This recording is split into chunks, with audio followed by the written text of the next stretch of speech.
Hello, everyone. Welcome to Conversations That Matter with Aishni Sethi. Today, we have Dr. Garvita Kohli, a renowned gynecologist who has been working for more than 18 years in the field.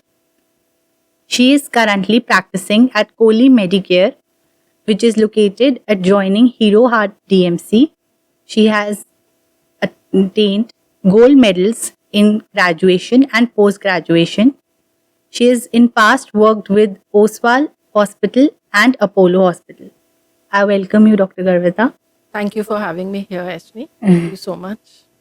So, this is summertime, is at peak, temperatures are rising, and there's a lot of increase in chilled beers, alcohol consumption, gin and tonic, champagne.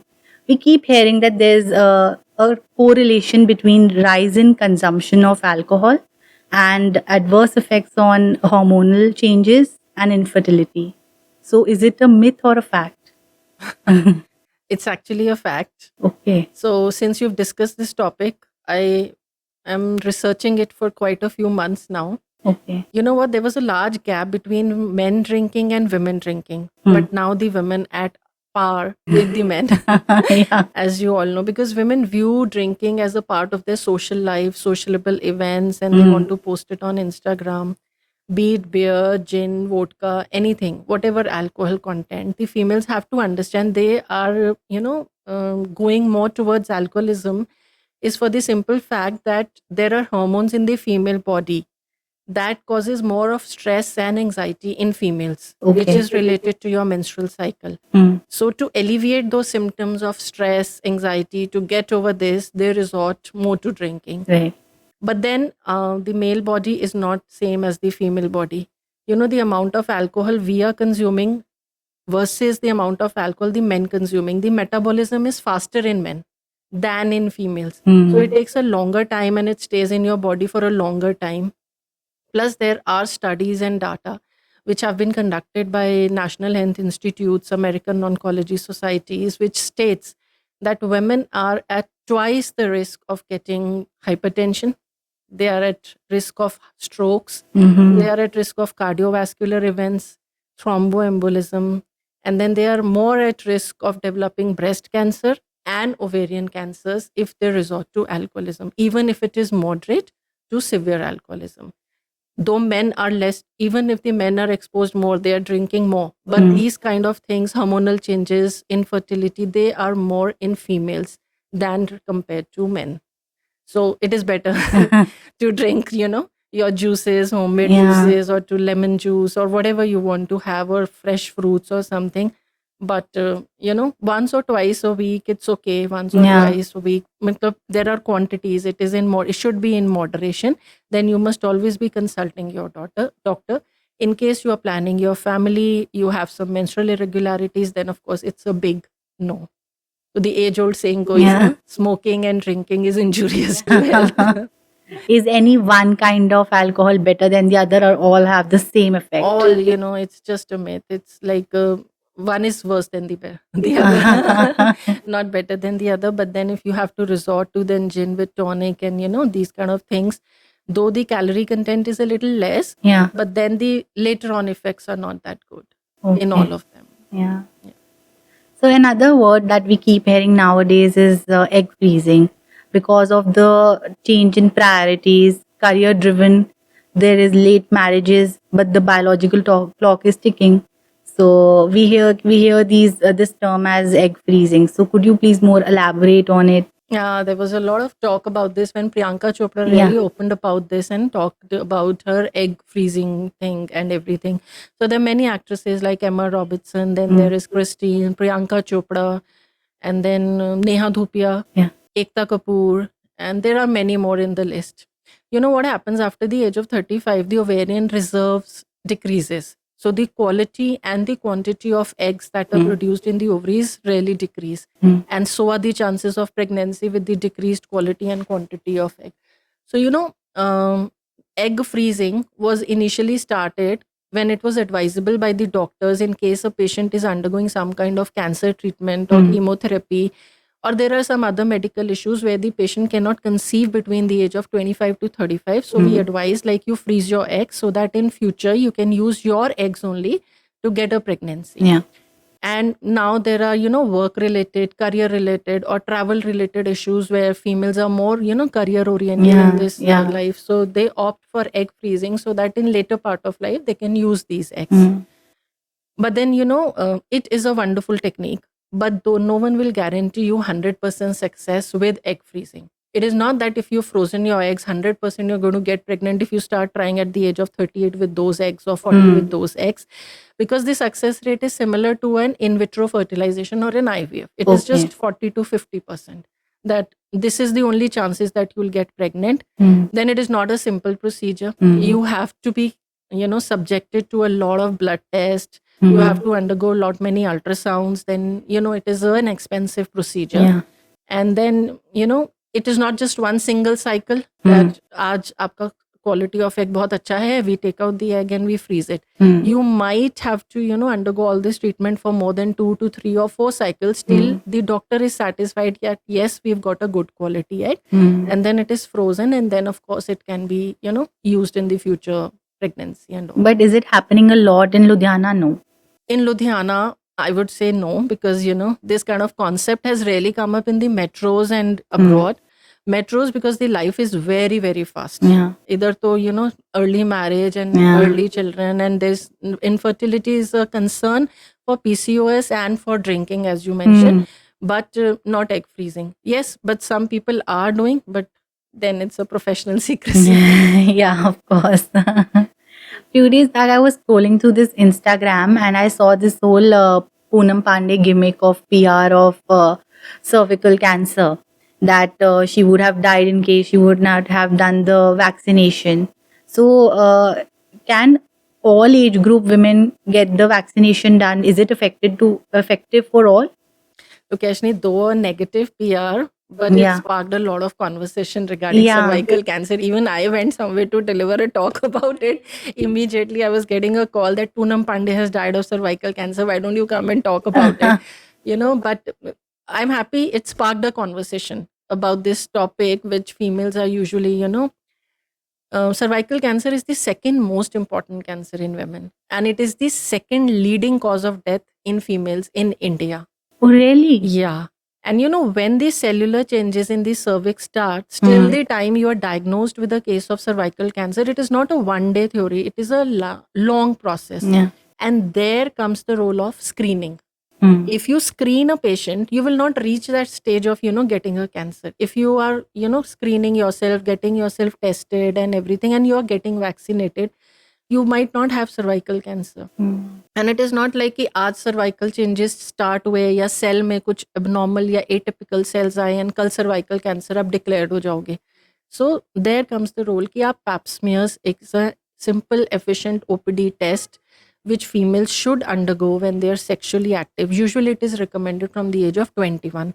Okay. In foreign countries, though, they are doing it at a lesser age because the girls there are sexually active at less age only, from 18 years onwards. But in India, 21 to 30 के बीच में आप अपना PAP कराओ, and if your single PAP test is normal, you need to repeat the PAP after 3 years. Okay. And after the age of 30 years, एक simple PAP smear plus एक HPV test कराओ. अगर वो normal आते, then you need to be tested after every 5 years. And बचपन से हम लोग वैक्सीन्स करवाते आ रहे हैं. हम किस चीज के लिए वैक्सीन नहीं कराते? BCG, पोलियो, टेटनस, है ना, DPT, सारी वैक्सीन हम कराते हैं. So this is a breakthrough vaccine. Before getting sexually active, if you get yourself vaccinated for cervical cancer, you will not get it. And that vaccine, if taken till the age of 35, we start giving from the age of 9 years before sexual exposure. Till the age of 25, it gives almost 99.9% protection rate. Oh, how nice. Yeah, and now it has been included in the Indian Academy of Pediatrics as a schedule. Okay. जैसे हम immunization card बनाते हैं, अब तो they have included it in this कि 9 years to 10 years पे आपको cervical cancer vaccine girls को देनी है. And here I would like to talk about the role of cervical cancer vaccine in men too.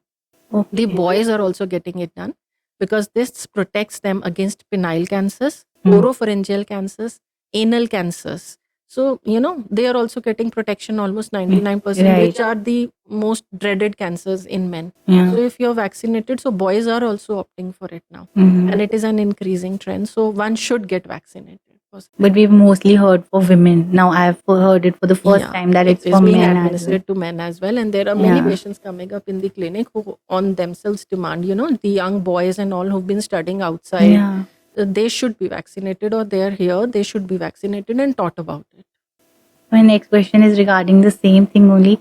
What is the right age that one should start going to the gynecologist? Because I heard somewhere that you start going to a dermatologist or to a dietitian at an age and then regularly do it for your entire life. But being a typical Indian, we are so scared of going to doctors or something. So is there a right age when one should start visiting and having this conversation? Visiting a doctor is okay. They Yeah. go to dermatologists, they go to dentists, they want everything perfect, which is outside. Which is inside, they don't want to get it checked. Yeah. And it is just for the fear of, one, psychologically you don't want to expose your genitals, and Yeah. females, are scared. But then I would suggest after the age of 40. 40 is the right age when one should, after the age of 40, visit a gynecologist every year. So it is for the simple reason that you should be getting your regular blood checkups, and you should be screened for certain kind of cancers which are deadly in females, and it is on a rise. Every second day, we see patients coming at the age of 35, 40, young age, we'll call it Right. young only, coming up with these cancer problems and everything. Then we feel bad that Yeah. had you been checked, or you've been screened, or you had come to a doctor early, or, getting checkups Yeah. done, it might have helped. At least not in that, but in the staging. You might not be diagnosed at stage 3, you might be diagnosed at stage 1, where it is completely preventable and treatable. So this is how, I always tell my patients that decide one day of the year, be it your birthday, be it your anniversary, whatever. Yeah. You should get yourself checked for on that day for your complete blood tests and your screening for pap smears and your mammography. Birthday तो नहीं है, I think. But कुछ then what निकला better है. gift could you get? Yeah, actually. What better gift would you get if everything is normal? What the kind of peace and happiness it brings in कि I am okay. Yeah. एक साल में घूम फिर सकती हूँ. I have nothing. At But the age then- of 70, my Nani and Nanu started giving each other this birthday gift of entire blood Blood checkup. checkup. But then we should be starting at the age of 40. Yeah. I suppose. Yearly checkups. So, what is the right age to get our first mammography done and this pap smear done? Okay, the pap smear is started from the age of 21 years. Okay. So between 21 to 30 years, it is done, once. And if it is normal, then every 3 years you need to repeat. And after the age of 30, you have to get your pap plus HPV DNA tested. And if it is normal, then every 5 years you need to be tested. Plus, if Okay. you're vaccinated, then you don't need to be tested still for so long. And mammography, we usually start after the age of 40 when the family is complete. So after the age of 40, yearly, एक तो simple breast examination plus a mammography needs to be done for females, because breast and cervical are the two most important cancers in females. Yeah. So, is it growing over the years? The number of cases? Yes, it is. It is. The cancer is on a rise. Pehle, we used to hear deaths from heart problems, heart attacks. Now it's cancer everywhere. So in terms of females, if we talk, we are talking only of breast and cervical cancers and ovarian cancers, which is on a rise actually. And cancer is on an increase. One has to be, very vigilant, and one has to get yourself checked on time. I would also like to talk about the menopause. First, we used to hear that menopause used to come to our dadis and nannies at the age of late 60s or starting 70s. But now now it has started to set in the mid 40s to early 50s. So, are there any lifestyle changes that we need to take so that we can push it a little, or maybe some multivitamins that one need to have? No, listen, there's a myth. Actually, what happened earlier, the age of menopause was 53. Okay. Now it has been reduced to 51. Our dadis and nannies were also simply clueless. Okay. They never visited the doctors. and half of the population now also they are clueless, and they think that bleeding for such a long time is normal. Yeah. And ये तो भगवान की then है. Whenever it will start, It's it will better stop. the- yeah. It's better if you're bleeding. You know, Yeah. the toxins are coming out of the body and what not theories people have. Yeah. But then this is not the scenario. Earlier also the age was 53 years. Now it has reduced to 51 years. Only 2 years का difference आया है. अच्छा. But then our grannies and they didn't talk too much about this. अगर Okay. उनसे पूछा जाता था तो they hardly remember their ages. Yeah. First of all, the year of birth and everything, and they will say कि हाँ हो गया था, maybe this age 10 or years that back age, only 10 or year 5 back years or back. 15. हाँ. They don't exactly remember. But then अगर उनको होता था after the age of 55 or something, then it was wrong, for which they never get themselves tested. And फिर कभी test ही नहीं हुआ तो कभी पता ही नहीं. लोगों को पहले भी कैंसर्स होते थे पर कभी टेस्ट ही नहीं हुए तो पता नहीं. बट एज वही है. But then there are two things. One is a premature menopause. One is an early menopause. So premature menopause is something that is happening before the age of 40 years. And early menopause is something which is happening before the age of 45 years. All right. So ये दोनों, usually the age is 51 which is declared. अगर किसी को 47 48 पे हो रहा है then also it is okay. But then हम कह रहे हैं ना 40 के बाद you get yourself tested. Okay. उसमें आपकी स्क्रीनिंग टेस्ट आते हैं. उसमें रूटीन अगर आपको कोई प्रॉब्लम है तो we get yourself check for ultrasound and everything कि आपकी यूट्रस की लाइनिंग ठीक है, ओवरीज ठीक है, हार्मोन्स ठीक है, सारा कुछ ठीक है. That is a part of your routine checkup which should undergo. अगर किसी को प्रीमेच्योर या अर्ली मेनोपॉज आ रहा है तो उसके कॉजेज डिफरेंट है. Maybe some kind of treatment she has been on for a long time. Maybe she's on a thyroid medicine for a very long time.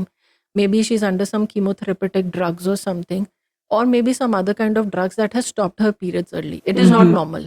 It is not normal. It happens only in 1% of the population. It is as uncommon as that. Oh. But our grannies don't remember the age. Yeah. So हम कहते हैं कि पहले तो बहुत late आता था. तब वो लेट आता था, they didn't kept themselves tested. और अभी भी उतना ही आता है. हाँ, but the perimenopausal symptoms. Now we are talking more of the perimenopausal symptoms, which usually starts from the age of 35. Okay. And they are all stress and anxiety related, plus hormonal changes because of the external factors, environmental factors, and there are so many things. So, like as I said, smoking, drinking, then some kind of medication, antidepressant treatments and all. So there are many external and environmental factors जिनकी वजह से perimenopausal symptoms थोड़े exaggerate हो गए हैं. जो हमारी दादी नानी में सहन करने की बहुत शक्ति थी. They never talked about it and they were all busy with the household work. So they now we are so cautious like कि अच्छा ये हो रहा है PMS है, ये हो रहा है PMS है, I'm feeling very low PMS है. So our dadis and nanis also used to have the same thing. But there was no hue and cry about it. We are an aware generation. We are more aware about it. So more all aware. that on PMS. We have the diagnosis. We have all the diagnosis. We have PMS. We have this. We are doing this. We are doing this. So Yeah, actually. Thank you so much, Dr. Garvita, for such an informative session. Hoping to see you again on our podcast. Thank you so Thank you so much.